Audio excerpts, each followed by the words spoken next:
Okay, இன்னைக்கு நம்ம 25th October 2024 current affairs பார்க்க போகிறோம். First news, Reserve Bank of India study shows private banks at forefront of artificial intelligence adoption. இப்போ வந்து பார்த்தீங்கன்னா, இப்போ இருக்கக்கூடிய இந்த டெக்னாலஜிக்கல் இரால ஆர்டிஃபிஷியல் இன்டெலிஜென்ஸை வந்து ஒவ்வொரு பேங்க்குமே அடாப்ட் பண்ணிக்கிற ஒரு நிலைமை இப்போ ஏற்பட்டிருக்குது. ஓகேங்களா, ஏன்னா இப்போ நிறைய டேட்டா இருக்குது, அந்த டேட்டாவை வந்து கரெக்டாக நம்ம ஹேண்டில் பண்ணணும், டேட்டா ரெகுலாரிட்டிஸ் இருக்கக்கூடாது அப்படின்றதுக்காக நிறையா ஆர்டிஃபிஷியல் இன்டெலிஜென்ஸை பேங்க்ஸ்லேயே அடாப்ட் பண்ணுறாங்க. ஸோ இப்படி இருக்கும்போது ரிசர்வ் பேங்க் ஆஃப் இந்தியாவோட ஸ்டடி என்ன சொல்லுதுன்னா, ப்ரைவேட் பேங்க்ஸை தான் அதிகமாக ஏஐ அடாப்ஷன் இருக்காங்க compared to public sector banks அப்படின்னு சொல்லியிருக்காங்க. ஸோ இதுலேயே நீங்கள் பார்த்தீங்கன்னா, இந்த டேபிள் நீங்கள் பார்த்தீங்கனாலே புரியும், ப்ரைவேட் செக்டார் பேங்க்ஸ் வந்து அரௌண்ட் 60% வந்து பார்த்திங்கன்னா அவங்க இப்போ க்ரோத்தில் இருக்காங்க, அதாவது ஏஐ அடாப்ஷனில்.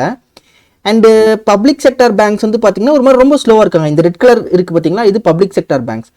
ஆல்மோஸ்ட் அரௌண்டு எப்படி சொல்கிறது, ஒரு 30% மேலே தான் ஏஐ அடாப்ஷனில் இருக்காங்க பப்ளிக் செக்டார் பேங்க்ஸு. பட் 60% இருக்கிறது யார், ப்ரைவேட் பேங்க்ஸ் இருக்காங்க. சரிங்களா, ஸோ இதுதான் வந்து பார்த்திங்கன்னா இந்த நியூஸ். ஆர்டிஃபிஷியல் இன்டெலிஜென்ஸ் அடாப்ஷன் வந்து ப்ரைவேட் பேங்க்ஸ் அதிகமாக அடாப்ட் பண்ணுறாங்க. அண்ட் இதில் இன்னொன்று என்ன சொல்லியிருக்காங்கன்னா, particularly among private banks with asset size and CRAR, so capital to risk weighted asset ratio. So capital to risk weighted asset ratio என்னன்னா, எவ்வளோ asset வந்து ரிஸ்காக இருக்குது. இப்போ ஃபார் எக்ஸாம்பிள் 50% ஆஃப் த பேங்கோட அசட் வந்து ரிஸ்காக இருக்குது அப்படின்னா, இந்த 50%க்கு ஈக்குவலண்ட்டான கேபிட்டல் 100% வந்து பார்த்தீங்கன்னா பணம் கையில் இருக்கணும். ஸோ இது வந்து நம்ம பேசல் நார்ம்ஸ் கிளாஸில் வந்து நம்ம படிச்சிருந்துருப்போம். அண்ட் இதில் வந்து பார்த்தீங்கன்னா இந்த capital to risk weighted asset ratio, so well கேபிட்டலைஸ்டாக இருக்கக்கூடிய பேங்க், ஸோ நல்லா சிம்பிளாக சொல்லணும்னா வெல் கேபிட்டலைஸ்டாக இருக்கக்கூடிய பேங்க்ஸ் வந்து ஈஸியாக இந்த ஏஐ அடாப்ஷனுக்குள்ளே வந்துடுறாங்க. ஏன்னா அவங்கக்கிட்ட நல்ல பணம் இருக்குது, அவங்களால ஏஐ அடாப்ஷன் பண்ண முடியும். இப்போ ஈஸியாக வந்து ஏஐ அடாப்ஷன் பண்ணிட முடியாது, ஏன்னா ஏஐ அடாப்ஷனுக்கான காஸ்ட் வந்து அதிகம். அப்போ எந்த பேங்க் வெல் கேபிட்டலைஸ்டாக இருக்கோ, நல்ல ஃபங்க்ஷனிங்காக இருக்குதோ, அவங்களால மட்டும் தான் பண்ண முடியுது அப்படின்னு சொல்லியிருக்காங்க. ஸ்மால் பேங்க்ஸ் வந்து இங்கே பாருங்கள், இந்த பாயிண்ட் இருக்கு பாருங்கள், smaller banks face difficulties in adopting AI due to higher fixed costs, அதாவது ஏஐயோட காஸ்ட் அதிகம், and lack of economics of scale making AI adoption relatively more challenging. Smaller banks வந்து பார்த்தீங்கன்னா ரொம்ப சேலஞ்சிங்காக இருக்குது அவங்க இந்த ஏஐ அடாப்ஷன் பண்ணுறதுல. ஸோ இதுதான் வந்து news, simple and straight news. என்ன சொல்லியிருக்காங்க, ப்ரைவேட் பேங்க்ஸ் வந்து அதிகமாக ஏஐ அடாப்ஷனில் இருக்காங்க compared to private bank public sector banks. And smaller banks வந்து ரொம்ப டிஃபிகல்ட்டாக ஃபேஸ் பண்ணுறாங்க இந்த ஏஐ அடாப்ஷனில் அப்படின்னு சொல்லியிருக்காங்க. Text mining analysis of Indian banks annual report from 2015 to அதாவது FY16 to FY23 shows a significant increase in AI emphasis across both private and public sector banks. ரெண்டு பேருமே அடாப்ட் பண்ணுறாங்க, but the rate of AI adoption is faster for private banks. ஓகேங்களா, simple and straight news. For public sector banks, the emphasis on AI increased more than threefold during the same period. அப்புறம் இந்த point note பண்ணிக்கோங்க, என்னென்ன மாதிரியான அந்த artificial intelligence technologies like robotic process, automation, internet of things and natural language processing. Next, department of financial services revamps middle management structure in nationalised banks. இது ரொம்ப simple news. இந்த title தான் பார்க்க உங்களுக்கு ரொம்ப கன்ஃபியூசிங்காக இருக்கும், பட் ரீசெண்டாக ஐ திங்க் 23rd October நியூஸில் நாம் இதை பார்த்துருப்போம். என்னன்னா, நிர்மலா சீதாராமன் மேம் என்ன பண்ணியிருப்பாங்கன்னா, சீஃப் ஜென்ரல் மேனேஜரோட போஸ்ட்ஸை வந்து பார்த்திங்கன்னா இன்க்ரீஸ் பண்ணணும்னு சொல்லியிருப்பாங்க. ஸோ இப்படி ஒரு சீஃப் ஜென்ரல் மேனேஜர் போஸ்ட்டு உருவாக்குது அப்படின்னா ஜென்ரல் மேனேஜர் போஸ்ட் வந்து 4 கிரியேட் ஆகும் அப்படின்ற மாதிரி டீட்டெயில்ஸை நம்ம 23rd October பார்த்துருப்போம். ஸோ இதே விஷயம் தான் இந்த நியூஸில் சொல்லப்பட்டிருக்குது. அதாவது மிடில் மேனேஜ்மெண்ட் ஸ்ட்ரக்சரை நம்ம மாற்றணும், எப்படின்னா அதிகமான சீஃப் ஜென்ரல் மேனேஜர்ஸ் வந்து வரணும் அப்படின்ற மாதிரியான விஷயங்களை பற்றி இதில் பேசியிருக்காங்க. So department of financial services இவங்க வந்து பார்த்தீங்கன்னா அந்த ஃபினான்ஸ் மினிஸ்ட்ரி இருக்கக்கூடிய one of the departments announced a major revamp of the middle level management structure in nationalized bank. So அதே தான் சொல்கிறாங்க, என்னன்னா ப்ரொமோஷன் ஆப்பர்ச்சுனிட்டிஸ் வந்து எம்ப்ளாயீஸ்க்கு சீக்கிரமாக இருக்கணும். ஸோ அவங்க நிறைய பேர் இந்த சீஃப் ஜென்ரல் மேனேஜர் ரேங்கிங்ஸ்க்கு வரணும், அதே மாதிரி ஜென்ரல் மேனேஜருக்கு இந்த மாதிரி இந்த போஸ்டிங் ஸ்ட்ரக்சரில் வந்து பார்த்தீங்கன்னா ப்ரொமோஷன்ஸ் அதிகமாக இருக்கும் போது நல்லாயிருக்கும் அப்படின்னு சொல்லியிருக்காங்க. Through the latest revamp of the middle management structure, so இந்த கதையை சொல்லியிருக்காங்க. And sort out employees level promotion discrepancies that had crept in. post the mega consolidation exercise leading to 11 public sector banks in the country.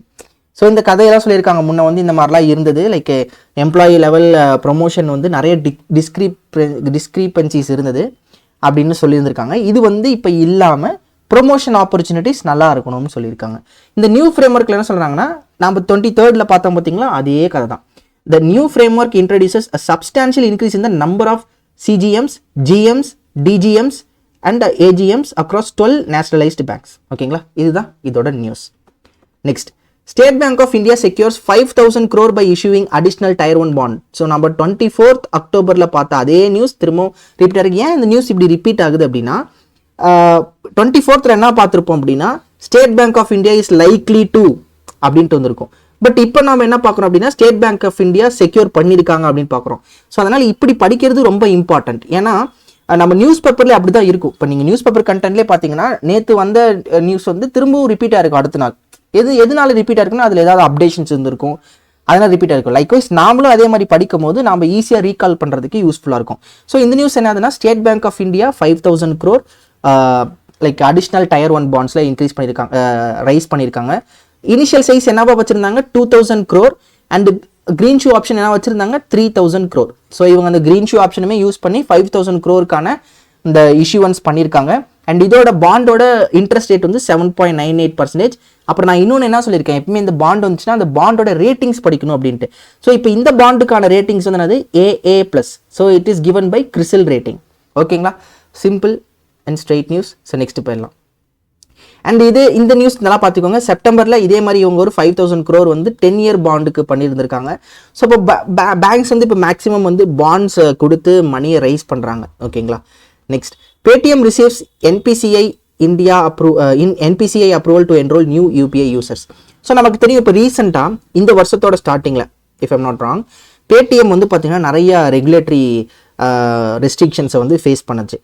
RBI என்ன பண்ணிட்டாங்க அப்படின்னா, Paytm NPCI என்ன பண்ணிட்டாங்கன்னா, Paytm கிட்ட new யூசர்ஸை நீங்கள் ஆன்போர்ட் பண்ணக்கூடாது அப்படின்னு சொல்லியிருந்தாங்க. அதே மாதிரி ஒரு 4 பேங்க்னு நினைக்கிறேன், 4 பேங்க்கோட மட்டும்தான் அவங்க வந்து இந்த பிஸ்னஸை வச்சிருக்கணும். ஓகேங்களா, இந்த மாதிரியான சில ரெஸ்ட்ரிக்ஷன்ஸ் போட்டிருந்தாங்க. ஏன்னா Paytm சில வயலேஷன்ஸ் பண்ணியிருந்தாங்க. யாருன்னா Paytm payments bank.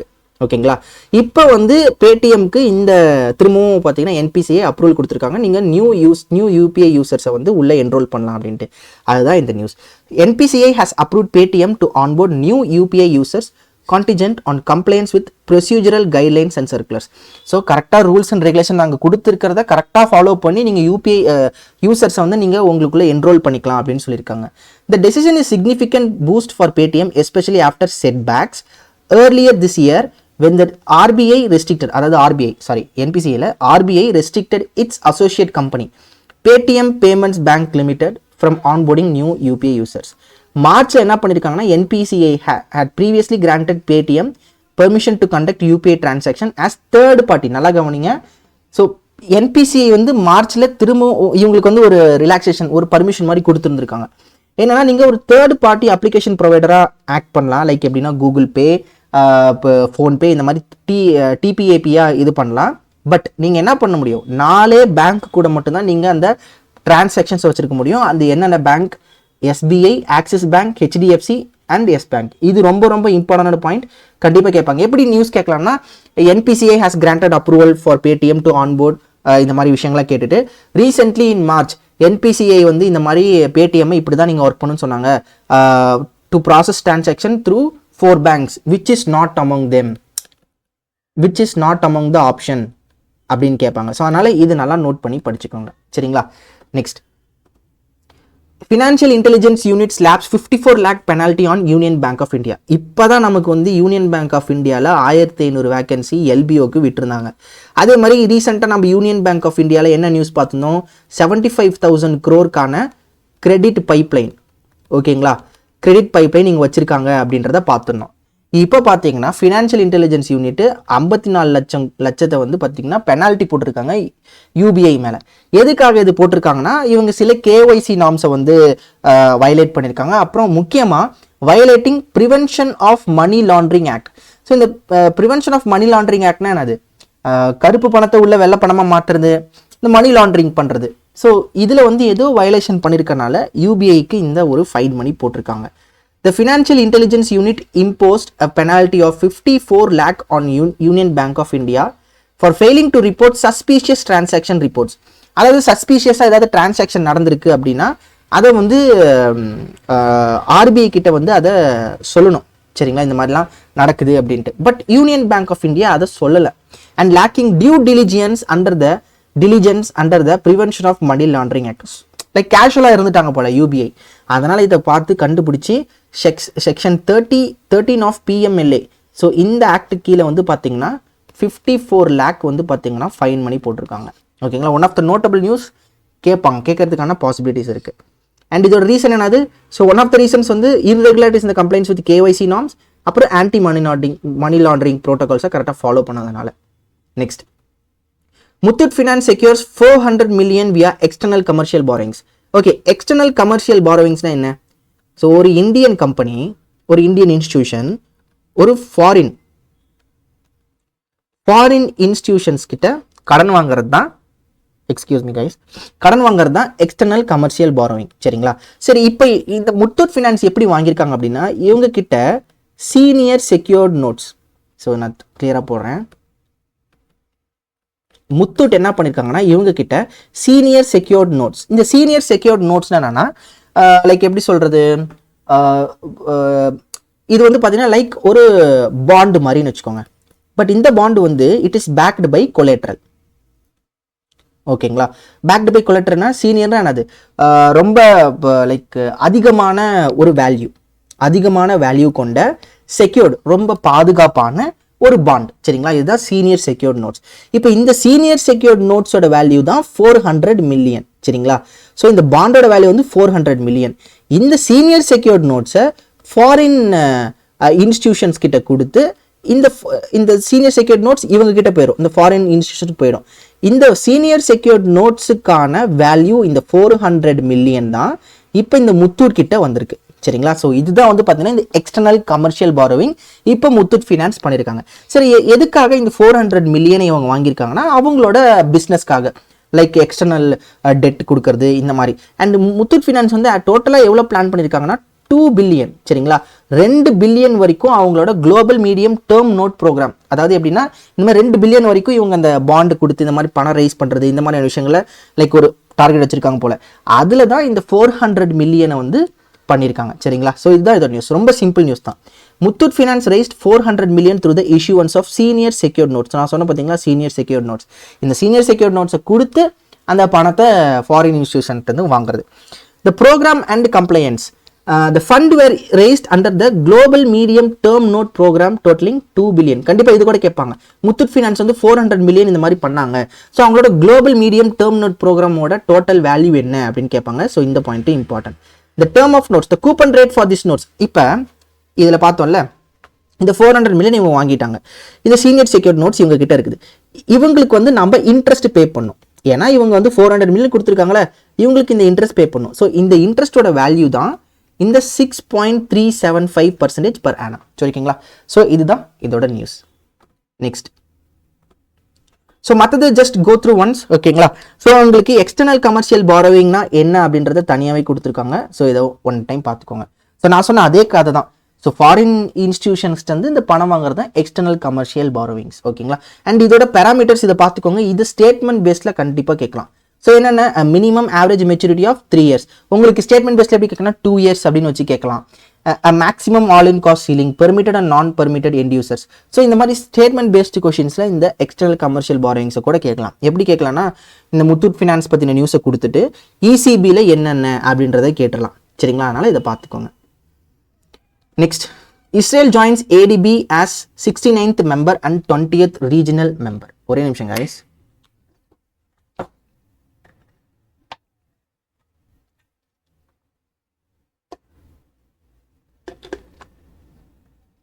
Excuse me, ஒரே நிமிஷம்.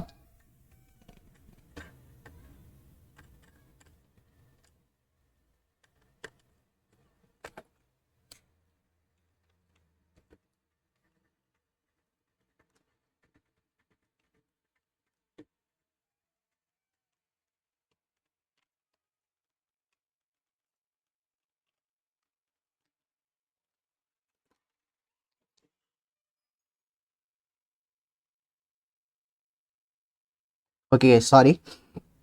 So Israel joins ADB as the 69th member and 20th regional member. சரிங்களா?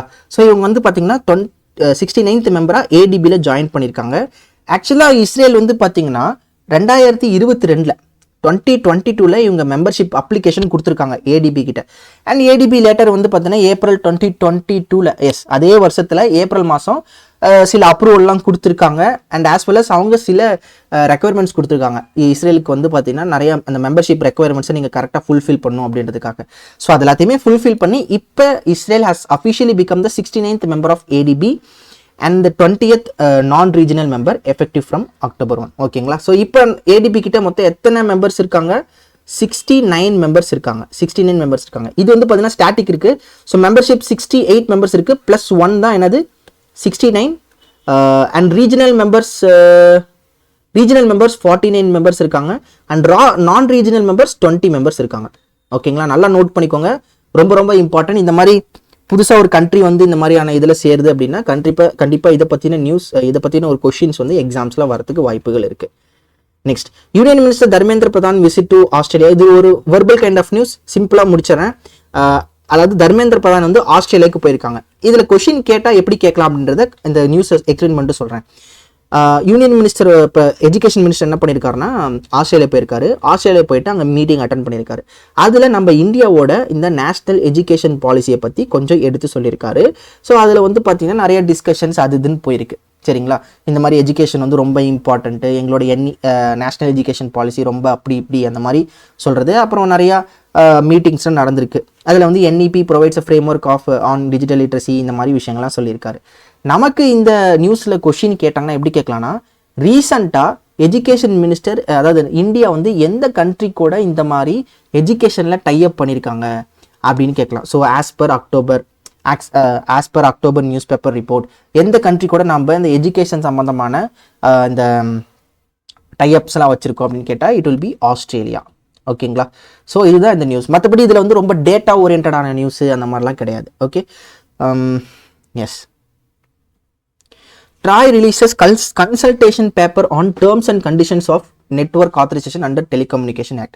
இந்த நியூஸ் என்னன்னா, இப்போ நம்ம வந்து ஜியோ, ஏர்டெல் இந்த மாதிரி நம்ம யூஸ் பண்ணுறோமா, யாராவது ஒரு நபர் ஜியோ மாதிரியோ இல்லை ஏர்டெல் மாதிரியோ இல்லை ஏதோ ஒரு கம்பெனி, ஓகேங்களா, இப்போ ABC அப்படின்ற ஒரு நெட்வொர்க் ஸ்டார்ட் பண்ணும் அப்படின்னா இந்த கம்பெனி வந்து என்னென்ன மாதிரியான ஃபீஸ் பே பண்ணணும், எவ்வளோ ஃபீஸ் பே பண்ணணும், எப்படி அவங்க வந்து பார்த்தீங்கன்னா அந்த என்ன சொல்கிறது அந்த பிஸ்னஸ் அந்த நெட்வொர்க்கை வந்து எஸ்டாப்ளிஷ் பண்ணுறதுக்கு என்னென்ன மாதிரியான பேப்பர் சப்மிட் பண்ணணும் அண்ட் என்ன மாதிரியான ரூல்ஸ் ஃபாலோ பண்ணும் அப்படின்றதுக்கான ஒரு கன்சல்டேஷன் பேப்பர் வந்து ட்ராய் வந்து ரிலீஸ் பண்ணுறாங்க. அந்த கன்சல்டேஷன் பேப்பர் என்ன இருக்கும் அப்படின்னா, இப்போ இந்த கம்பெனி வந்து ஆரம்பிக்கணும் அப்படின்னா அந்த ஃபீஸு என்னென்ன பேப்பர்ஸு சைன் பண்ணும், ரூல்ஸு இதெல்லாம் எப்படி செட் பண்ணலாம் அப்படின்ட்டு ஸ்டேக் ஹோல்டர்ஸ் கிட்ட, நிறைய இன்ஸ்டிடியூஷன்ஸ் கிட்ட வந்து கன்சல்டேஷன் கேட்குறாங்க. லைக் எப்படிலாம் பண்ணலாம், நீங்கள் கொஞ்சம் எங்களுக்கு கன்சல்டேஷன் பண்ணுங்க அப்படின்னு கேட்குறாங்க. அதுதான் இந்த நியூஸ். ஓகேங்களா? TRAI Telecom Regulatory Authority of India has issued a consultation paper on the terms and conditions. So terms and conditions என்னது, இப்போ ஒருத்தர் வந்து இந்த புதுசாக ஒரு நெட்வொர்க் ஆரம்பிக்கிறார் அப்படின்னா அந்த terms and conditionsக்கு ஃபாலோ பண்ணியிருக்கணும். ஸோ இந்த terms and conditions of network authorization, எனக்கு இப்போ ஒரு நெட்வொர்க் நான் ஆரம்பிக்கிறேன், எனக்கு அந்த நெட்வொர்க் வேணும் அப்படின்னா நான் என்னோட டேர்ம்ஸ் அண்ட் கண்டிஷன்ஸ் ஃபாலோ பண்ணும் அப்படின்றதுக்கான ஒரு கன்சல்டேஷன் பேப்பரை இவங்க லான்ச் பண்ணியிருக்காங்க. லேட்டர் இந்த ஸ்டேக் ஹோல்டர்ஸ் இவங்கலாம் வந்து ஓகே இது இப்படி பண்ணலாம் அப்படி பண்ணலாம் அப்படின்ற ஒரு சஜஷன்ஸ் கொடுக்கும்போது லேட்டர் அதை வந்து ட்ராய் அக்செப்ட் பண்ணிவிட்டு அதில் எப்படிலாம் பாலிசிஸ் ஃப்ரேம் பண்ணலாம், டேர்ம்ஸ் அண்ட் கண்டிஷன்ஸ் ஃப்ரேம் பண்ணலாம் அப்படின்றத யோசிப்பாங்க. இதுதான் இதோட news. This paper is aimed at gathering input from stack holders on the regulations governing the establishment, operation, maintenance and expansion of telecommunication network. ஓகேங்களா? ஸோ பேக்ரவுண்ட் வந்து என்னது, the Department of Telecommunication informed TRAI about the publication of Telecommunication Act 2023 in the official gazette of India. So இது வந்து நான் ரீசெண்டாக announce பண்ண இந்த telecommunication act 2023 கீழே இப்போ வரக்கூடிய விஷயங்கள் லைக் இவங்க இந்த டேர்ம்ஸ் அண்ட் கண்டிஷன்ஸ்லாம் இது கீழே தான் வரும். சரிங்களா? So simple and straight news. Next, celebration of Sardar Vallabhai Patel's 150th birth anniversary. So iron man of இந்தியாவோட 150th birth anniversary வருது. இதை செலிப்ரேட் பண்ணுறதுக்கு 2 வருஷம் செலிப்ரேட் பண்ண போகிறாங்களாம். இந்த 150th anniversary 2 வருஷம் 2024, 2025, 2026 ஓகேங்களா. அதாவது 2024ல இருந்து 2026 வரைக்கும் இதை செலிப்ரேட் பண்ண போகிறாங்க ஓகேங்களா. ஸோ இதுதான் இது நியூஸ், ரொம்ப சிம்பிள் நியூஸ் தான். இதில் வந்து மற்றபடி நாம் பார்த்தோம் அப்படின்னா சர்தார் வல்லபாய் பட்டேலோட லைஃப் ஹிஸ்ட்ரியை வந்து பார்க்கலாம் ஓகேங்களா. இவர் குஜராத்தில் தான் பிறந்திருக்காரு.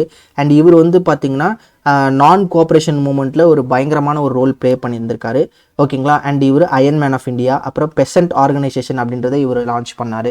நெக்ஸ்ட் வந்து பார்த்திங்கன்னா இவர் டெப்யூட்டி பிரைம் மினிஸ்டராக இருந்திருக்காரு அண்ட் ஹோம் மினிஸ்டராகவும் இருந்திருக்காரு சரிங்களா. ஸோ இதில் இதுதான் பார்க்க முடியும் ஓகேங்களா. 150th anniversary 2 வருஷம் மேபி கேட்கலாம், எத்தனை வருஷம் செலிப்ரேட் பண்ணலாம் அப்படின்னு கேட்கலாம். இல்லை வந்து இவரோட லைஃப் ஹிஸ்ட்ரி பற்றி கேட்கலாம் ஓகேங்களா. இவர் வந்து என்ன மூமெண்ட்டில் வந்து பார்ட்டிசிபேட் பண்ணார், இல்லை வந்து இந்த நான் கோஆப்ரேஷன் மூமெண்ட் வந்து எப்போ நடந்தது அப்படின்னு கேட்கலாம் ஓகேங்களா. ஸோ அதுக்கேற்ற மாதிரி இதை படிச்சுக்கோங்க.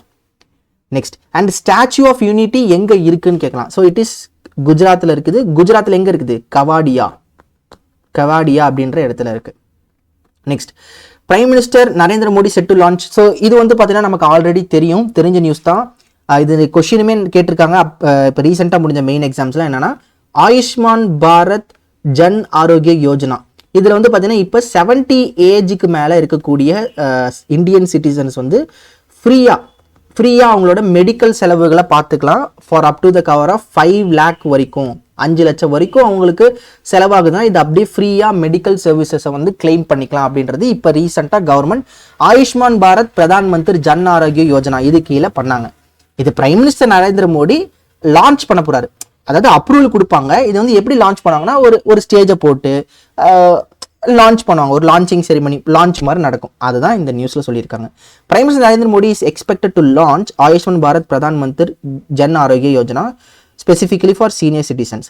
இதில் ரொம்ப முக்கியமான பாயிண்ட்ஸ் என்னன்னா கேஷ்லெஸ் கவரேஜ் எவ்வளோ 5 lakh per year, ஒரு வருஷத்துக்கு 5 லட்சம் வரைக்கும் அவங்களுக்கு ஃப்ரீயாக என்ன பண்ணிக்கலாம், மெடிக்கல் சர்வீசஸை அவங்க எடுத்துக்கலாம். Cashless hospitalisation cover. ஸோ யாருக்கு 70 வயசுக்கு மேலே இருக்கவங்களுக்கு சரிங்களா. இது வந்து பார்த்தீங்கன்னா centrally sponsored scheme. Central government என்ன பண்ணுவாங்க, 60% ஆஃப் த ஸ்கீமோட அந்த அலோகேஷன்ஸை இவங்க பண்ணுவாங்க, 40% யார் பண்ணணும், ஸ்டேட்ஸ் பண்ணணும் சரிங்களா. ஸோ இதையும் நோட் பண்ணிக்கோங்க. அண்ட் இதில் வந்து டாப் அப் கவரேஜ் அப்படின்ட்டு ஒன்று இருக்குது. இந்த டாப் அப் கவரேஜ் அப்படின்னா என்னன்னா ஆல்ரெடி வந்து பார்த்தீங்கன்னா அவங்க ஆயுஷ்மான் பாரத் ஜன் ஆரோக்கிய யோஜனால இருப்பாங்க. அப்படி இருக்கக்கூடிய ஃபேமிலிஸ்க்கு வந்து ஆல்ரெடி 5 lakh வரைக்கும் அவங்க அந்த ஹாஸ்பிட்டலைசேஷன் கவரேஜ் அவங்களுக்கு இருக்கும்.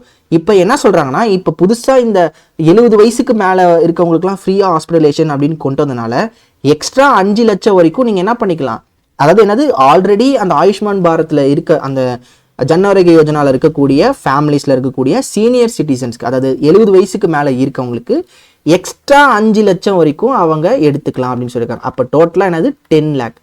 இந்த 10 lakh யாருக்கு இருக்கும், ஆல்ரெடி ஆயுஷ்மான் பாரத் ஜன் ஆரோக்கிய யோஜனால இருக்கவங்களுக்கு. இப்போ புதுசாக ஒருத்தவங்க வந்து புதுசாக ஒரு 72 வயசோ 74 வயசோ இருக்கிறவங்க இந்த ஜன் ஆரோக்கிய யோஜனால ஜாயின் பண்ணுறாங்கன்னா அவங்களுக்கு என்னன்னா 5 லட்சம் வரைக்கும் தான் கவரேஜ் இருக்கும் ஓகேங்களா. 5 லட்சம் வரைக்கும் தான் கவரேஜ் இருக்கும். சரி, இப்போ இந்த ஸ்கீமோட டோட்டல் ஓவர்லே வந்து பார்த்தீங்கன்னா இப்போ கவர்மெண்ட் இந்த ஸ்கீம் அறிவிச்சிட்டாங்க. அப்போ செலவு இருக்கும் பார்த்தீங்களா, அந்த செலவு வந்து பார்த்தீங்கன்னா டோட்டலாக 3,437 crore. Beneficiaries will be issued new cards. So இப்போ இருக்கக்கூடிய இந்த புது மாற்றங்களுக்கு வந்து பார்த்தீங்கன்னா புதுசாக கார்ட்ஸுமே கொடுக்க போகிறாங்க. அந்த initial outlay for this upgrade ஓகேங்களா. எந்த அப்கிரேடு, இப்போ புதுசாக இந்த 70 வயசுக்கு மேலே இருக்கவங்களுக்கு இந்த ஸ்கீம் போய் சேருது பார்த்தீங்களா, அதுக்கான டோட்டல் அவுட்லே வந்து 3,437 crore ஓகேங்களா. Yes, next Zydus life sciences receives world health organisation pre qualification for typhoid 6 conjugate vaccine ஓகேங்களா. ஸோ Zydus அப்படின்றாங்க ஒரு இந்தியன் ஃபார்மக்யூட்டிக்கல் கம்பெனி சரிங்களா. ஸோ இவங்க வந்து பார்த்தீங்கன்னா இப்போ இவங்க பேர் இது Zydus லைஃப் சயின்சஸ் லிமிடெட். இவங்க வந்து டைஃபாய்டுக்கு ஒரு வேக்சின் கண்டுபிடிச்சிருக்காங்க. அதுக்கு பேர் என்னது, Zyvac TCV. அண்ட் இந்த வேக்சினுக்கு வேர்ல்டு ஹெல்த் ஆர்கனைசேஷன் தான் எப்பயுமே அப்ரூவல் கொடுப்பாங்க ஓகேங்களா. ஸோ அது வந்து பார்த்தீங்கன்னா இந்த குவாலிஃபிகேஷன் லைசன்ஸ் அந்த மாதிரி கொடுப்பாங்க. அண்ட் இப்போ வந்து இந்த வேக்சினுக்கு ப்ரீ குவாலிஃபிகேஷன் கிடைச்சிருக்கு. இது கிடைச்சதுனால என்ன பெனிஃபிட் அப்படின்னா, யுனைடெட் நேஷன்ஸ் எப்பயுமே இந்த மாதிரி வேக்சின் டோசஸை ஒரு 150 million டோசஸ் வந்து வாங்குவாங்க, ப்ரொக்யூர் பண்ணுவாங்க. அப்படி இவங்களுக்கு இந்த ப்ரீ குவாலிஃபிகேஷன் கிடைச்சதுனால Zyvac கிட்ட இருந்து யுனைடெட் நேஷன்ஸ் என்ன பண்ணுவாங்க, ஒரு 100 million 150 million டோசஸ் வந்து வாங்கிப்பாங்க. அப்படி வாங்கும்போது என்னது, இவங்களுக்கு பிஸ்னஸ் நல்ல ஒரு டெவலப்மெண்ட் இருக்கும் பிஸ்னஸில். The pre-qualification allows Zydus to participate in the UN procurement programs which acquire around 150 million doses of typhoid conjugate vaccine annually. நம்ம கான்ஜுகேட் இந்த டைஃபாய்டு வேக்சின் மட்டும் யுனைடெட் நேஷன்ஸ் நிறைய ப்ரொக்யூர் பண்ணுறாங்க. ஏன்னா டைஃபாய்டால பாதிக்கப்படக்கூடிய கேசஸ் வந்து அதிகம். ஈவன் இந்தியாவுமே பார்த்தீங்கன்னா நிறைய டைஃபாய்டு காய்ச்சல் இந்த மாதிரிலாம் வருது. ஸோ அப்போ இதை தடுக்கிறதுக்காக யுனைடெட் நேஷன்ஸே வந்து பார்த்தீங்கன்னா ப்ரொக்யூர் பண்ணி வச்சிருக்காங்க. ஸோ அந்த ப்ரோக்ராமில் பார்ட்டிசிபேட் பண்ணுறதுக்கு இந்த ப்ரீ குவாலிஃபிகேஷன் வந்து யூஸ்ஃபுல்லாக இருக்கும் அப்படின்ட்டு சொல்கிறாங்க. ஓகேங்களா? So south Asia impact. India accounts for 75% of the typhoid cases. இந்த பாயிண்ட் ரொம்ப ரொம்ப முக்கியம். இந்த நியூஸை கேட்டுட்டு இது கூட கேட்கலாம், இந்தியா எத்தனை கேஸ் வந்து டைஃபாய்டு கேஸ் இவங்க வந்து குளோபலாக இருக்குது, சவுத் ஏஷியாவில் இருக்குன்னு கேட்பாங்க. 75% இந்த டேட்டாவை நல்லா நோட் பண்ணிக்கோங்க. சரிங்களா? ஸோ இதுதான் இதோட நியூஸ். அண்ட் ஜைடஸ் இவங்க வந்து எங்கே இருக்காங்க அப்படின்னா அகமதாபாத்தில் இருக்கக்கூடிய ஒரு company. And is indicated for active immunisation against Salmonella typhi. So typhoid காய்ச்சல் எப்படி வருது, எதனால காஸ் பண்ணப்படுது, அந்த டைஃபாய்டு காய்ச்சலோட அந்த டிசீஸோட இது பேர் என்னது, சால்மோனெல்லா டைஃபை. சரிங்களா? ஸோ இதை நோட் பண்ணிக்கோங்க. இது கூட கேட்கலாம், ஏன்னா எக்ஸாம்ஸில் இப்போ வந்து எப்படி கேட்குறான் எதை கேட்குறானே சொல்ல முடியல, அதனால பார்த்துக்கோங்க. So typhoid in children, WHO data shows that 27% of all typhoid cases occur in children under the age 5. இது கூட கேட்கலாம். இந்த ஜைடஸோட நியூஸை கேட்டுட்டு எத்தனை குழந்தைகள், எந்த வயசு கீழே இருக்கக்கூடிய குழந்தைங்களுக்கு இந்த டைஃபாய்டு அஃபெக்ட் ஆகுதுன்னு கூட கேட்கலாம். And typhoid transmission, typhoid fever is caused by injection of Salmonella enterica serovar typhi. So அதாவது Salmonella typhi through contaminated water and food. So இந்த கண்டாமினேட்டட் வாட்டர் அண்ட் ஃபுட்னால தான் இந்த டைஃபாய்டு காய்ச்சல் அதிகமாக பரவுது. ஸோ உங்கள் வீட்டு பக்கத்துலையுமே இப்போ மழை காலமாக இருக்குது, ஸோ உங்கள் வீட்டு பக்கத்துலையுமே தண்ணி தேங்கி இருக்குது, ஸோ இந்த மாதிரியான கண்டாமினேட்டட் வாட்டர் இருக்குன்னா அதை சீக்கிரமாக வந்து பார்த்தீங்கன்னா அதை வெளியேற்ற பாருங்கள். Next, Kerala introduce citizen sentinel app to monitor traffic rule violation. இந்த பரிவர்ஹன் ஆப் தெரியுமா, Parivahan app something, yes. So இது பரிவஹன் இனிஷியேட்டிவ். இது என்னன்னா, இப்போ டிராஃபிக் ரூல்ஸை கரெக்டாக ஃபாலோ பண்ணோம், நம்ம என்ன பண்ணோம்னா ஃபோட்டோ எடுத்து அந்த ஆப்பில் வந்து நம்ம அப்லோட் பண்ணோம்னு வச்சுக்கோங்க, உடனே அந்த பர்டிகுலர் வெஹிக்கிள் நம்பரு இல்லை அந்த பர்டிகுலர் பர்சனுக்கு வந்து பார்த்தீங்கன்னா ஃபைன் பண்ணி போடுவாங்க. இது கேரளா வந்து இப்போ இன்ட்ரடியூஸ் பண்ணியிருக்காங்க. And Kerala now becomes the 3rd state. ஓகேங்களா? Simple news. ரோட்டில் போயிட்டு இருக்கீங்க, ஆனால் உங்கள் டிராஃபிக் வயலேஷன் யாரோ ஒருத்தங்க வயலேட் பண்ணுறாங்க அப்படின்னா நீங்கள் என்ன பண்ணலாம், நீங்களே அந்த வண்டி நம்பரை ஃபோட்டோ எடுத்து கரெக்டாக அவங்க என்ன சொல்கிறாங்கன்னா 8 MB சைஸில் இருக்கக்கூடிய ஃபோட்டோ இல்லைனா வீடியோவை மட்டும்தான் நீங்கள் அப்லோட் பண்ண முடியும் அந்த ஆப்பில். அப்படி அப்லோட் பண்ணிங்கன்னா கன்சர்ன் ஆஃபீஸர் வந்து அந்த பர்டிகுலர் பர்சன் மேலே ஆக்ஷன் எடுப்பாங்க.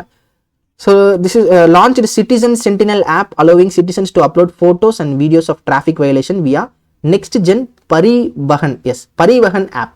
இந்த பரிவஹன் ஆப் வந்து பார்த்தீங்கன்னா கவர்மெண்ட்டோட அந்த இது. ஸோ இதில் வந்து பார்த்தீங்கன்னா நீங்கள் 8 MB வரைக்கும் ஃபோட்டோஸ் ஆர் வீடியோஸை வந்து நீங்கள் அப்லோட் பண்ணலாம். அண்ட் இது வந்து பார்த்தீங்கன்னா கூகுள் பேலே இருக்குது. The app encourages public vigilance on traffic rule violations to reduce accidents particularly affecting youth. So முழுக்க வந்து பார்த்தீங்கன்னா இந்த டிராஃபிக் வயலேஷன்ஸ், ஆக்சிடென்ட்ஸ் இதை தவிர்க்கிறதுக்காக இது பண்ண சிசிடி கேமரா வச்சு பார்த்தாங்க. ஸோ சிசிடி கேமரா அதாவது என்ன, ரொம்ப சிம்பிளாக லைக் எப்படின்னா மேலோட்டமாக ஒன்று யோசிச்சு பார்க்கலாம். சிசிடிவி கேமரா இருக்குது, யாராவது ஒருத்தர் உட்காந்து அந்த இடத்துல ஃபோட்டோ கிளிக் பண்ணி யார் எங்கே போகிறாங்க அப்படின்னு பார்க்கணும். அவன் மற்ற வேலையெல்லாம் கிடக்குது, இவன் ஒருத்தன் வந்து சிசிடிவிலே உட்காந்து எப்போ பார்த்தாலும் இது பண்ணுமா.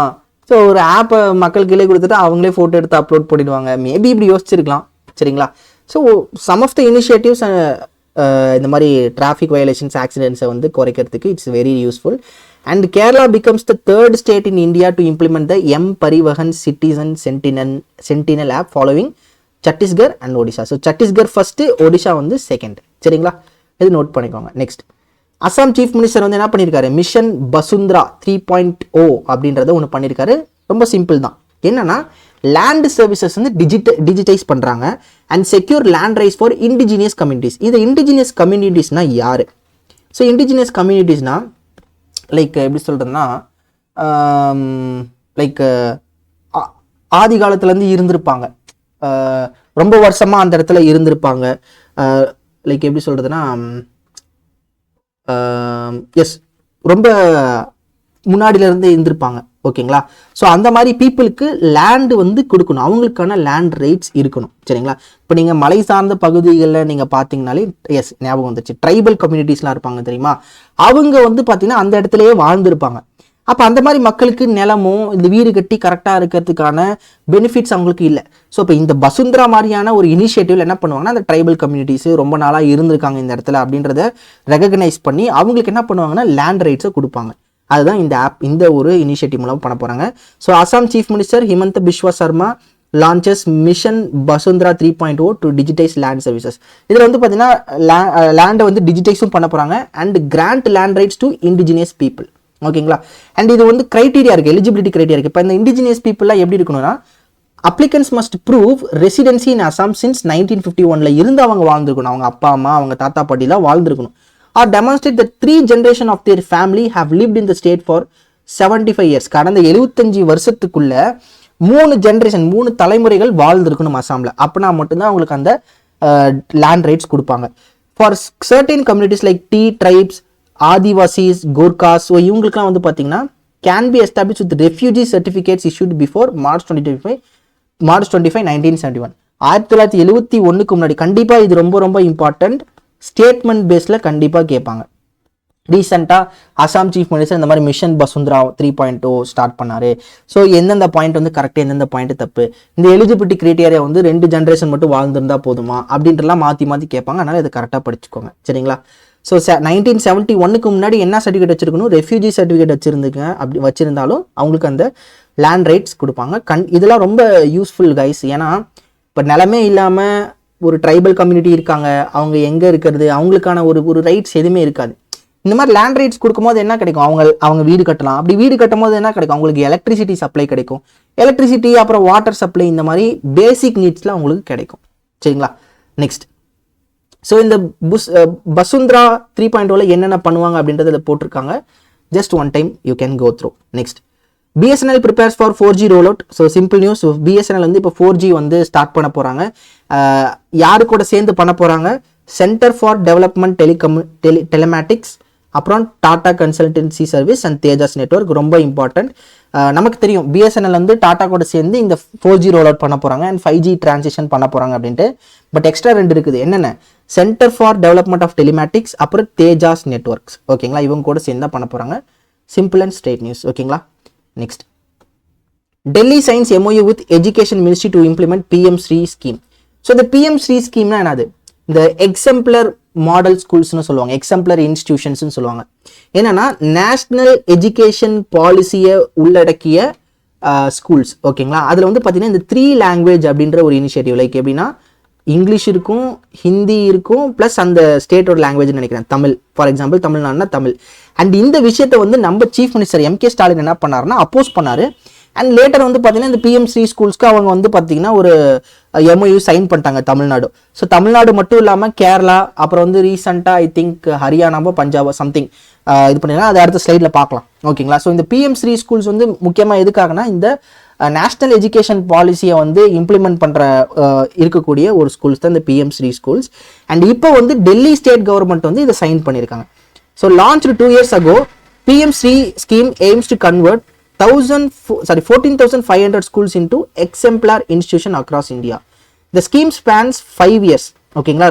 மொத்தம் 5 வருஷத்துக்கான இது ஸ்கீம்ஸ் தான். அதாவது ஃபினான்ஷியல் இயர் 23ல இருந்து ஃபினான்ஷியல் இயர் 27, 23, 24, 25, 26, 27. எஸ், 5 வருஷம். ஓகேங்களா? 5 வருஷத்துக்கான ஸ்கீம் நோட் பண்ணிக்கோங்க. சம்டைம்ஸ் வந்து ஸ்கீமோட ஸ்பேனை கூட கேட்கலாம், ஃபினான்ஷியல் இயர் 23 எந்த 5 வருஷம்னு கேட்கலாம். அதனால இதை நோட் பண்ணிக்கோங்க. ஸோ இந்த டோட்டல் பட்ஜெட் என்னது 27,360 crore. எல்லாமே இம்பார்ட்டன்ட். ஓகேங்களா? ஸோ இதுவுமே பார்த்தீங்கன்னா சென்ட்ரலி ஸ்பான்சர் ஸ்கீம். சென்டர் வந்து பார்த்தீங்கன்னா 60%, ஸ்டேட் வந்து 40% கான்ட்ரிபியூட் பண்ணும். அண்ட் இதில் வந்து பார்த்தீங்கன்னா ஒரு ஸ்டேட் வந்து பிரச்சனை பண்ணாங்க. யாருன்னா பிரச்சனை மீன்ஸ் கேட்டாங்க, வெஸ்ட் பெங்கால்.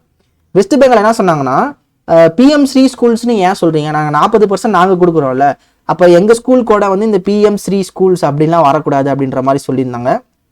ஸோ இதுவுமே one of the notable points தான் இந்த PM-SHRI இனிஷியேட்டிவ் பொறுத்த வரைக்கும். சரிங்களா? ஸோ இதாவது நியூஸ். நெக்ஸ்ட் வந்து பார்த்தீங்கன்னா பஞ்சாப். ஸோ பஞ்சாப் வந்து ரீசெண்டாக ஆகஸ்ட்டில் ஜாயின் பண்ணாங்க. அப்புறம் தமிழ்நாடும் கேரளாவும் இப்போ MOU சைன் பண்ணுங்க. அடுத்த கட்ட நடவடிக்கைகள் எடுக்கப்பட போகுது. அண்ட் இப்போ வந்து என்னது, டெல்லியுமே ஜாயின் பண்ணியிருக்காங்க. சரிங்களா? நெக்ஸ்ட் ஸோ இங்கே பாருங்கள், நான் சொன்ன அதே கதை இங்கே இருக்குது பாருங்கள். Tamil Nadu earlier expressed concerns regarding the 3 language policy. So but later வந்து அவங்க சைன் பண்ணிட்டாங்க, MOU சைன் பண்ணிட்டாங்க. கேரளா வந்து இனிஷியலாக அப்போஸ் பண்ணாங்க, பட் திரும்ப வந்து பார்த்தீங்கன்னா ஜாயின் பண்ணிட்டாங்க. ஸோ சென்டர் ஒரு முடிவு எடுத்தால் உள்ளே வந்து தானே ஆகணும், இல்லைனா வந்து பார்த்தீங்கன்னா அந்த பெனிஃபிட்ஸ்லாம் கிடைக்காதுல்ல. ஸோ அதனால் அமைதியாக உள்ளே வந்து ஆகணும் அப்படின்ற ஒரு நிலைமை ஆயிடுச்சு இப்போலாம். ஓகேங்களா? சரி கைஸ், நெக்ஸ்ட்டு போயிடலாமா? Yes, okay. ஸோ அதே மாதிரி இங்கே பாருங்கள், வெஸ்ட் பெங்கால். ஸோ அதே கதை தான், நான் சொன்ன கதை இங்கே இருக்கும். Air India and Singapore Airlines expand code share agreement. இந்த கோட் ஷேர் அக்ரிமெண்ட் பற்றி ஆல்ரெடி நான் சொல்லியிருக்கேன். ஸோ சிம்பிளாக சொல்கிறேன். ஃபார் எக்ஸாம்பிள் இப்போ இங்கே இந்த எக்ஸாம்பிளே எடுத்துக்கலாம். ஏர் இந்தியா இருக்குது ப்ளஸ் சிங்கப்பூர் இருக்குது. இப்போ ஏர் இந்தியா வந்து பார்த்திங்கன்னா இந்தியாவில் இருந்து சிங்கப்பூர் மட்டும் தான் ஆப்ரேட் பண்ணுறாங்க. ஓகேங்களா? பட் இந்த சிங்கப்பூர் ஏர்லைன்ஸ் என்ன பண்ணுறாங்கன்னா சிங்கப்பூரில் இருந்து மலேசியா, சரி இங்கே இந்தோனேஷியாவுக்கு ஆப்ரேட் பண்ணுறாங்க. இப்போ இந்தியாவில் இருக்கக்கூடிய ஒரு இண்டிவிஜுவல் என்ன பண்ணுறாரு அப்படின்னா, இவர் இந்தோனேஷியா போகணும்னா இவர் ஃபஸ்ட்டு இந்தியாவிலேருந்து சிங்கப்பூர் போகணும், அதாவது சிங்கப்பூர் போகிறதுக்கு ஒரு டிக்கெட் புக் பண்ணணும், அப்புறம் சிங்கப்பூரில் இருந்து இந்தோனேஷியா போகிறதுக்கு இன்னொரு டிக்கெட் புக் பண்ணணும், வெவ்வேறு ஏர்லைன்ஸில் புக் பண்ணணும். சரிங்களா? பட் இந்த கோட் ஷேர் பார்ட்னர்ஷிப் வரும்போது இவங்க என்ன பண்ணலாம், ஒரே இதுக்குள்ளே லைக் இந்தியாவில் இருந்து இந்தோனேஷியாவுக்கு நீங்கள் சைன் பண்ணலாம். பட் கனெக்டிங் ஃப்ளைட் அப்படின்னு ஒன்று வச்சுருப்பாங்க நடுவில். இந்த கனெக்டிங் ஃப்ளைட் என்னன்னா, அந்த ஏர் இந்தியா டிக்கெட் தான் கையில் வச்சுருப்பாங்க. பட் இந்த கனெக்டிங் ஃப்ளைட்டில் வந்து சிங்கப்பூர் ஏர்லைன்ஸ் ஆப்ரேட் பண்ணாலும் நீங்கள் என்ன பண்ணலாம், சிங்கப்பூர் ஏர்லைன்ஸ்லேருந்து நீங்கள் இந்தோனேஷியாவுக்கு போகலாம். ஸோ கோட் ஷேர் அக்ரிமெண்ட் அப்படின்றது இட்ஸ் நத்திங் பட் இந்தியன் ஏர்லைன்ஸில் நீங்கள் ஏர் இந்தியா அப்படின்றதுல புக் பண்ணியிருப்பீங்க. பட் நீங்கள் கடைசியாக நீங்கள் ட்ராவல் பண்ணுறது எப்படின்னா சிங்கப்பூர் ஏர்லைன்ஸில் நீங்கள் ட்ராவல் பண்ணுற மாதிரி இருக்கும். அதே மாதிரி சிங்கப்பூர் ஏர்லைன்ஸில் புக் பண்ணுறவங்க ஏர் இந்தியாவில் ட்ராவல் பண்ணுற மாதிரியான பெனிஃபிட்ஸ்லாம் இருக்கும். சரிங்களா? ஸோ இதுதான் கோட் ஷேர் அக்ரிமெண்ட். எதுக்காக இது பண்ணுறாங்கன்னா, ஏர்லைன்ஸுக்கு என்ன பெனிஃபிட்னா, இந்த மாதிரி கஸ்டமர்ஸை வந்து அட்ராக்ட் பண்ணுறது, இந்த ஸ்ட்ராங் டிக்கெட்டிங் சர்வீசஸ் வந்து இவங்க பண்ணுறது. அண்ட் கஸ்டமர்ஸ் நமக்கு எப்படி இருக்கும் அப்படின்னா, அந்த ட்ராவலர்ஸ்க்கு எப்படி இருக்கும் அப்படின்னா ஈஸ் ஆஃப் ட்ராவல் இருக்கும். ஸோ ஒரே புக்கிங்கில் வந்து பார்த்தீங்கன்னா நீங்கள் கனெக்டிங் ஃப்ளைட்ஸ் இந்த மாதிரி எடுத்து போகிறது மாதிரியான விஷயங்கள்லாம் இருக்கும். ஸோ இதுதான் வந்து கோட் ஷேர் அக்ரிமெண்ட். ஸோ இப்போ ஏர் இந்தியாவும் சிங்கப்பூரும் பண்ணியிருக்காங்க. Have announced and expanded code share agreement adding 11 Indian cities and 40 international destinations. அதே மாதிரி இதில் இன்னொரு பெனிஃபிட் இந்த ஏர்லைன்ஸ்க்கு என்ன இருக்கும் அப்படின்னா, நிறைய ரூட்ஸில் இவங்க ட்ராவல் பண்ணலாம். சரிங்களா? ஸோ இப்போ ஏர் இந்தியா வந்து பார்த்தீங்கன்னா சிங்கப்பூர் ஏர்லைன்ஸோட ரூட்ஸில் ட்ராவல் பண்ணலாம். ஸோ இந்த மாதிரியான பெனிஃபிட்ஸ்லாம் இருக்குது. ஸோ இந்த நியூஸை சிம்பிளாக புரிஞ்சுக்கணும் அப்படின்னா, ஏர் இந்தியாவும் சிங்கப்பூரும் இந்த மாதிரி கோட் ஷேர் அக்ரிமெண்ட் பண்ணியிருக்காங்க, adding 11 cities and 40 international destinations. And உங்ககிட்ட எப்படி எக்ஸாம்ஸில் கேட்கலாம் அப்படின்னா, ரீசெண்டாக எந்தெந்த கம்பெனிஸ் வந்து இந்த கோட் ஷேர் அக்ரிமெண்ட்டுக்குள்ளே வந்தாங்க, ஏர் இந்தியா சிங்கப்பூர், அப்புறம் நிறைய ஆப்ஷன்ஸ் வச்சுருப்பாங்க. ஏர் இந்தியா இந்த மாதிரி லைக் எப்படி சொல்கிறது, ரீசெண்டாக ஏர் இந்தியாவும் இன்னும் சில ஏர்லைன்ஸுமே பார்த்தீங்கன்னா ஐ திங்க் ஜப்பான் ஏர்லைன்ஸா சம்திங், இவங்களுமே கோட் ஷேர் அக்ரிமெண்ட்டில் வந்தாங்க. ஸோ அதனால் இந்த மாதிரி கோட் ஷேர் பார்ட்னர்ஷிப் பண்ண இந்த ஏர்லைன்ஸ் எல்லாத்தையும் நோட் பண்ணி வச்சுக்கோங்க. இது இப்படி கூட கேட்கலாம். Next, DroneAcharya partners with Estonia's Grad Works to boost defence drone manufacturing in India. So simple news. So DroneAcharya அப்படின்றது வந்து நம்ம இந்தியாவோட ஒரு ஏரியல் இனோவேஷன் லிமிடெட் கம்பெனி. ஓகேங்களா? இவங்க வந்து எஸ்டோனியாவை சேர்ந்த கிராட் ஒர்க்ஸ் அப்படின்றவங்க கூட சேர்ந்து ட்ரோன் மேனுஃபேக்சர் பண்ண போகிறாங்க. ஓகேங்களா? Simple news. This collaboration aligns with make in India. So அப்போ இந்தியாவில் தான் இவங்க என்ன பண்ண போகிறாங்க, ட்ரோன்ஸை மேனுஃபேக்சர் பண்ணி வெளியில் வந்து பார்த்தீங்கன்னா விற்க போகிறாங்க. ஓகேங்களா? ஸோ நத்திங் ரொம்ப பெரிய டீட்டெயில் அந்த மாதிரி கிடையாது. DroneAcharyaவும் கிராட் ஒர்க்ஸும் 2 பேரும் சேர்ந்து இந்த ட்ரோன்ஸை வந்து மேனுஃபேக்சர் பண்ண போகிறாங்க. Okay, next. அண்ட் இந்த கிராட் ஒர்க்ஸை பொறுத்த வரைக்கும் பார்த்தீங்கன்னா இவங்க ஆல்ரெடி ப்ராஜெக்ட் பேட்-பி. ஸோ எப்படி கொஸ்டினில் கேட்பாங்கன்னா, இந்த ப்ராஜெக்ட் பேட்-பி அப்படின்றது பண்ணுறது எந்த கம்பெனின்னு கேட்கலாம். எஸ்டோனியாவை சேர்ந்த கிராட் ஒர்க்ஸ் அப்படின்றவங்க. இந்த ப்ராஜெக்ட் பேட்-பி வந்து பார்த்தீங்கன்னா இந்த மாதிரி ஏரியல் வெஹிக்கிள்ஸ், ஸோ இந்த ட்ரோன் மாதிரியான விஷயங்கள் வந்து மேனுஃபேக்சர் பண்ணுறதுல வந்து ஒரு 6 மில்லியன் இன்வெஸ்ட்மெண்ட்ஸை போட்டு பண்ணக்கூடிய ஒரு இதுதான் இந்த ப்ராஜெக்ட் பேட்-பி. அதை கிராட் ஒர்க்ஸ் தான் பண்ணுறாங்க. Okay, so DroneAcharya and grad works வந்து இந்த drone manufacturing. Okay, next.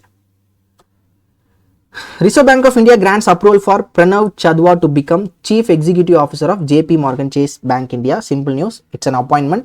So JP Morgan Chase Bank India ஓட CEO-வா இப்போ யார் அப்பாயிண்ட் பண்ண போகிறாங்க, பிரணவ் சதுவா. ஓகேங்களா? அண்ட் இவர் யாரை ரீப்ளேஸ் பண்ணுறாருனா பிரதேவ் சிங். ஸோ இவர் ரீசெண்டாக வந்து ரிசைன் பண்ணிட்டு போயிட்டாராம். Next Manipal Health cap completes full acquisition of iGenetic. So Manipal Health Map இருக்காங்க பார்த்தீங்களா, இவங்க ஐஜெனடிக் டயக்னோஸ்டிக்ஸ் அப்படின்றவங்கள வந்து 100% அக்வயர் பண்ணியிருக்காங்க. It's an acquisition news. Manipal Health has acquired iGenetic Diagnostics securing 100% stake in the company. So ஃபுல்லாக அந்த கம்பெனியை யார் வாங்கியிருக்காங்க, மணிபால் ஹெல்த் மேப். ஓகேங்களா, so simple news. So next போயிடலாம். நாசா வந்து என்ன பண்ணியிருக்காங்கன்னா யூரோப்பா கிளிப்பர் அப்படின்ற ஒரு இதை லான்ச் பண்ணியிருக்காங்க. இது நம்ம ஆல்ரெடி நியூஸில் படிச்சிருப்போம். எதுக்காகனா ஜூபிட்டரோட ஒரு மூன் தான் இந்த யூரோப்பா. அந்த யூரோப்பாவில் வந்து பார்த்தீங்கன்னா வாழ்க்கைக்கான விஷயங்கள் லைஃபுக்கான ஒரு விஷயங்கள் நிறைய இருக்குது. லைக் ஃப்ரோசன் ஓசன்ஸ் இந்த மாதிரிலாம் நிறையா இருக்குது. அப்போ அந்த மூணில் வாழ்க்கை இருக்குமா? அப்போ நம்ம உலகத்தில் கூட மனிதனோட ஆசை என்னன்னா இங்கே மட்டும்தான் நம்மளோட வாழ்க்கை இருக்குதா, வேற மற்ற கிரகங்கள்ல வாழ்க்கை இருக்குதா அப்படின்றத செக் பண்றதுக்கு தான் இப்போ மனிதனோட அடுத்த கட்ட யோசனைகள் இந்த மாதிரிலாம் இருக்குது. நிறைய தியரிஸ்லாம் நம்ம கேள்விப்பட்டிருப்போம். அதில் ஒன் ஆஃப் த விஷயம் வந்து இப்போ நாசா பண்ணுறாங்க. இது இட்ஸ் பியூட்டிஃபுல்லான ஒரு நியூஸ். கண்டிப்பாக கேட்கறதுக்கான பாசிபிலிட்டிஸ் இருக்குது. யூரோப்பா கிளிப்பர் அப்படின்ற மிஷனை வந்து இப்போ லான்ச் பண்ணியிருக்காங்க. அது வந்து பார்த்தீங்கன்னா நாசாவோட மிஷன் ஸ்பேஸ் எக்ஸ், அதாவது என்னன்னா நம்ம எலான் மஸ்கோட ஸ்பேஸ் எக்ஸ் ஹெவி ராக்கெட்டில் தான் லான்ச் பண்ணப்பட்டது. இது வந்து பார்த்தீங்கன்னா ஜூபிட்டரில் இருக்கக்கூடிய யூரோப்பா அப்படின்ற மூணுக்கு இது போய் சேரும். சரிங்களா, ஸோ அங்கே போயிட்டு என்ன பண்ணும், that may have conditions to support life, இந்த லைஃபுக்கான சப்போர்ட் அங்கே இருக்குதா அப்படின்றத செக் பண்ணும். இதில் வந்து எத்தனை கிலோமீட்டர் ட்ராவல் பண்ணுன்னா 1.5 billion 1.8 billion miles, it is equal to 3 billion kilometres travel பண்ணும்போது the spacecraft will swing past Mars early next year. 2025 மார்ஸை தாண்டி போகுமா. அதுக்கப்புறம் பார்த்தீங்கன்னா ஏர்த்தை தாண்டி 2026. இப்போ உங்களுக்கு ஒரு கேள்வி வரலாம், ஏர்த்தில் இருந்தாலும் லான்ச் பண்ணுறாங்க, அப்புறம் எப்படி திரும்பி ஏர்த்தை தாண்டி போகும் அப்படின்னா இந்த ரெவல்யூஷன், இந்த ரொட்டேஷன், இந்த இதெல்லாம் இருக்குது பார்த்தீங்களா. சப்போஸ் இங்கேருந்து போகுது, லைக் மார்ஸை தாண்டி போகுதுன்னா திரும்பியும் ஏதோ ஒரு பாத்தில் வந்து ஏர்த்து வந்திருக்கும், அதை திரும்பியும் வந்து கிராஸ் பண்ணி போகும். இது ஜஸ்ட்டு தெரிஞ்சுக்கிறதுக்காக படிக்கிறோம். ஓகேங்களா, இதெல்லாம் கொஷினில் கேட்க மாட்டாங்க, ஜஸ்ட்டு தெரிஞ்சுக்கிறதுக்காக படிக்கிறோம். அண்ட் எப்போ போய் ஜூபிட்டரில் இது சேரும், 2030 சேரும். ஓகேங்களா, 5 வருஷம் ட்ராவல் பண்ணி இது ஜூபிட்டரில் 2030க்கு போயிட்டு 2031 தான் இதோட ஆப்ரேஷன்ஸே இது ஸ்டார்ட் பண்ணும்போது. அப்போ பாருங்கள், 5 வருஷம் ட்ராவல் பண்ணி இது எவ்வளோ இன்வெஸ்ட்மெண்ட் பண்ணியிருப்பாங்க, இது சக்ஸஸ்ஃபுல்லாக நடந்து முடிக்கணும். ஓகேங்களா, ஸோ இதுதான் இந்த நியூஸ். யூரோப்பா கிளிப்பர் இப்போ லான்ச் பண்ணப்பட்டிருக்குது. The mission will last until 2034 concluding with the planned crash into Ganymede Jupiter's largest moon. அதாவது எப்படின்னா 2034 இது வந்து முடிச்சுட்டு அப்படியே போய் கிராஷ் பண்ணி இது முடிஞ்சிடும். ஸோ எப்படி பாருங்கள், இந்த ஸ்பேஸ் ரிலேட்டடான விஷயங்கள் வந்து நம்ம படிக்க நிறைய விஷயங்கள் நம்ம தெரிஞ்சுக்கலாம். ஓகேங்களா, so that's all for this Europa clipper mission. Next news, இதோட முடிஞ்சது guys. So that's all for today's news. இதோட பார்த்தீங்கன்னா 25th அக்டோபரோட கரண்ட் அஃபேர்ஸ் முடியுது. ஸோ திரும்பவும் வந்து உங்களை நெக்ஸ்ட் கிளாஸில் பார்க்குறேன். So thank you guys, thank you so much.